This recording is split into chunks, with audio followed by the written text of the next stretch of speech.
Comme la moelle est plus profonde que les jointures, l'esprit est plus intérieur que l'âme. La parole de Dieu est vivante et efficace, plus pénétrante qu'aucune épée à deux tranchants.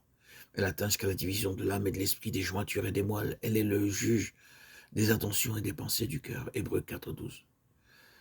De même qu'il est plus facile d'atteindre l'os à travers le corps ou la chair, de même il est plus facile d'atteindre l'âme à travers le corps qu'il ne l'est d'atteindre l'esprit à travers l'âme. Il faut que l'âme soit profondément percée, divisée, pour que l'esprit puisse être réellement atteint et régénéré. En d'autres termes, les sens physiques sont un chemin facile pour arriver à l'âme, mais il faut les énergies puissantes de l'Esprit de Dieu pour atteindre l'esprit. Et il faut les remarquer. Il faut bien le remarquer. La différence entre l'âme et l'esprit ne peut être rendue manifeste que lorsque la parole de Dieu a pénétré en nous par l'énergie et la puissance du Saint-Esprit. L'être animal sorti de la poussière. Ensuite, la vie spirituelle est donnée par le souffle de Dieu. Et enfin, l'âme est mentionnée. Qu'est-ce que l'âme? Qu'est-ce que l'homme devint? Une âme vivante. Est-ce que ce fut tout? Si c'était là tout, qu'en serait-il du corps? Mais cette âme vivante a un corps.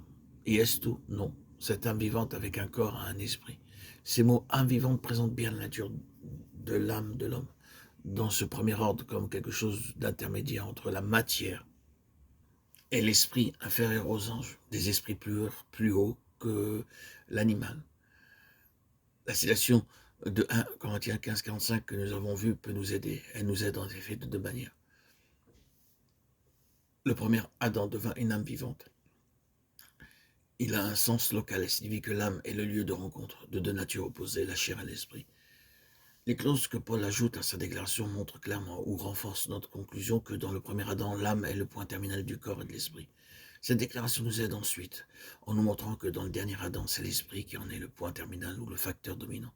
L'âme est ainsi le nœud entre les natures supérieures et inférieures, non seulement la différence entre ce qui est physique et métaphysique, c'est le moi.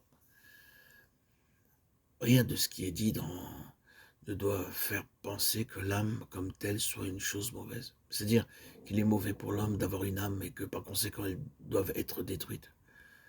Ce que nous disons, c'est que l'âme de l'homme a été empoisonnée par un intérêt personnel qui l'a dirigée et qu'elle est ainsi devenue l'allié de puissances qui sont opposées à Dieu.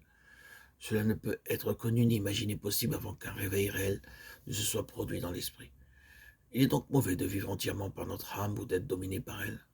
Maintenant, ceux qui sont vraiment spirituels découvriront que leur ennemi principal est dans leur propre âme et Dieu trouve son ennemi principal dans l'âme de l'homme. Lorsque l'esprit est régénéré et que Christ demeure et règne en nous, en d'autres termes, lorsque nous sommes remplis de l'esprit, notre âme peut alors servir le Seigneur comme une servante de l'esprit réellement utile parce que gouvernée. Ainsi, l'homme s'éveilla pour ainsi dire, oui, devint une âme vivante.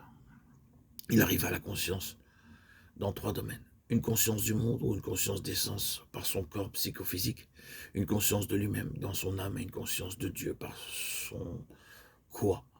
L'homme arrive-t-il à la connaissance de Dieu en tant que personne, de personne vivante, par sa raison, ses sentiments, sa volonté? La parole de Dieu rejette cela, et en ce qui concerne une union vivante avec Dieu, qui soit une expérience, l'histoire de l'homme le rejette aussi. Peux-tu en sondant découvrir ce qui est de Dieu, ce qui est en Dieu?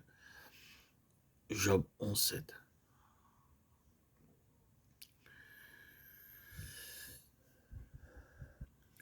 La philosophie donne une réponse positive, et cela d'autant plus qu'elle est la chose la plus morte à l'égard de la foi. Et la philosophie est une activité intense de l'âme, essentiellement sous l'angle de la raison.